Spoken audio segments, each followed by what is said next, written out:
Tidak ada darah, tidak ada jejak. Penambang emas dan pencari langsat ini lenyap begitu saja. Penambang emas dan pencari langsat yang menghilang secara gaib. Sebuah cerita rakyat, urban legend yang banyak beredar di Indonesia, terutama di Sumatera, Kalimantan, dan Jawa. Sering diceritakan turun-temurun oleh warga hutan dan sungai. Penambang emas dan pencari langsat yang menghilang gaib.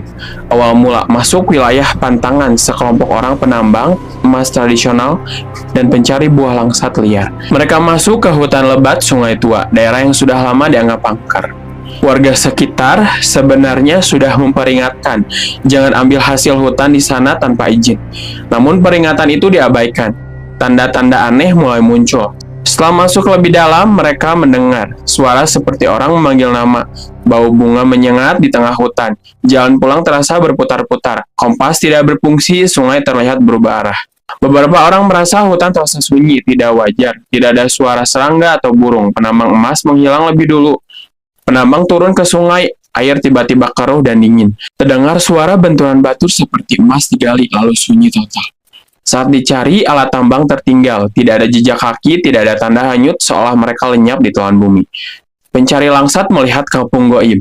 Beberapa pencari langsat yang masih hidup mengaku melihat kampung kecil di tengah hutan, ada rumah, lampu tamaram, dan orang-orang berpakaian rapi. Mereka ditawari makan dan minum, namun salah satu dari mereka sadar. Makanan terasa hambar, orang-orang itu tidak punya bayangan. Ia menolak makan dan membaca doa. Menghilang secara gaib, keesokan harinya beberapa orang tidak bangun. Ada yang berjalan masuk hutan dan tidak kembali.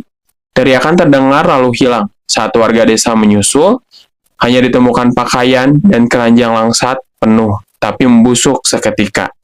Tidak ada jasad, ritual adat dilakukan. Ketua adat akhirnya turun tangan, membakar kemenyan, membaca mantra dan doa, meminta izin pada penunggu hutan. Setelah ritual, beberapa orang ditemukan bingung dan linglung, mengaku hanya sebentar di hutan, padahal di dunia nyata mereka hilang berhari-hari bahkan bertahun-tahun.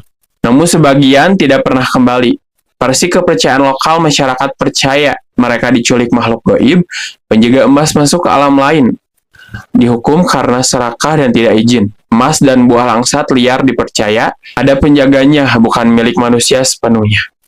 Makna cerita kisah ini biasanya menjadi peringatan agar tidak serakah, pengingat untuk menghormati alam, nasihat agar selalu izin adat dan berdoa. Bahkan bagi yang tidak percaya hal gaib, hutan lebat memang bisa membuat orang tersesat. Sungai berbahaya bisa menelan manusia tanpa jejak. Kesimpulan, menghilang secara gaib, menurut cerita rakyat, bisa jadi kombinasi bahaya alam dan kepercayaan lokal. Cerita ini hidup karena banyak versi dan saksi